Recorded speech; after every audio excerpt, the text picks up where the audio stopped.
थोड़ा ऊपर आज अल्लाह के फजल करम से दक्कन के मुमताज़ उलमाए कराम की ज़ेर निगरानी में मौलाना गयासुद्दीन रहमानी साहब और मुफ्ती सादत मुहीद्दीन साहब की ज़ेर सरपरस्ती में मस्जिद हफीज़ा शाहीन का कुतुबुल्लाहपुर के खैसर नगर में इफ्तिताह अमल में आया। मस्जिद के सदर साहब सलीम साहब और इब्राहिम साहब, अबरार साहब और मस्जिद के इमाम साहब और तमाम इंतज़ामी कमेटी का मैं बेहद ममनू व मशकूर जिन्होंने हम सबको दावत दी और आपने जो तामीरी काम में जो रोल अदा किया इसका जज़ा तो सिर्फ अल्लाह ही देने वाला है। अल्लाह रब्बुल इज़्ज़त की ज़ात देने वाली है, क्योंकि अल्लाह के घर को आबाद करना या अल्लाह के घर को तामीर करना इसका सिला सिर्फ जन्नत ही में मिल सकता है। अल्लाह जिस तरह अल्लाह का घर आपने यहाँ पर बनाया, अल्लाह जन्नत के लिए आपके लिए भी ऐसा ही एक घर भी तैयार करेगा इंशाअल्लाह, क्योंकि हमको उम्मीद है अल्लाह के नबी का इसमें अहादीस भी है। और मैं तमाम खैसर नगर के अवाम को अल्लाह के घर की इस तामीर पर मुबारकबाद देता हूँ और खुसूसन दुआ गो हूँ कि अल्लाह ताला हमेशा इस मस्जिद को आबाद रखे और हमेशा मस्जिद को नज़र बद से भी महफूज रखे। मैं यही चाहता हूँ और यही कहूँगा कि अल्लाह रब्बुल इज़्ज़त ने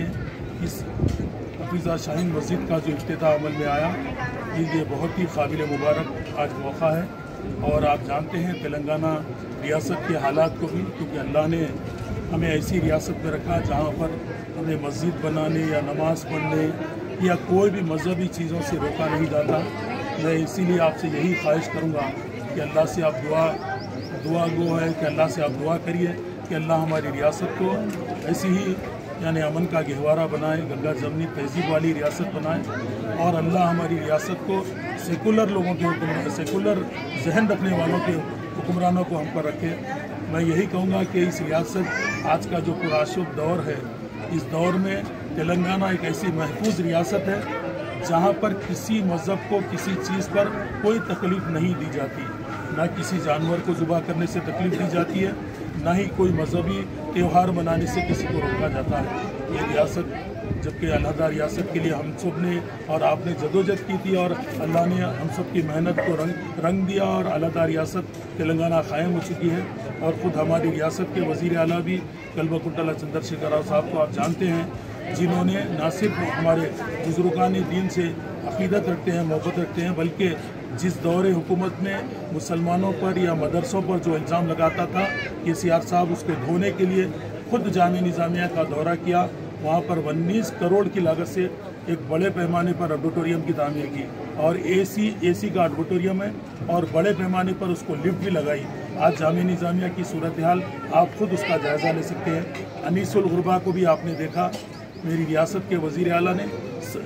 तकरीबन 6 सिलाब उस पर गिर चुके हैं और बड़े पैमाने पर एक यतीम खाने की 70 सालों में किसी ने तवज्जो नहीं दी। आप सब ये भी जानते हैं कि इस रियासत के वज़ीर आला ने इमाम मौज़न के लिए जो हानरियम दिया है, किसी रियासत में इसकी मिसाल नहीं मिलती। जो रियासतें एक दो अपनाई है वो हमको देखकर अपनाई है। मैं यही कहूँगा कि आप हमेशा दुआ करिए कि अल्लाह हमारी रियासत को अमन वाली रियासत बनाए और कभी भी अल्लाह ताला शरपसंदों के हाथों में हमारी रियासत की कमान ना दे, यही हमारी दुआ है। मैं तमाम इंतज़ामी कमेटी और यहाँ खैसर नगर के रहने वाले तमाम हजरात को फिर से एक बार मुबारकबाद देता हूँ और मुझको बुलाने पर शुक्रिया भी अदा करता हूँ।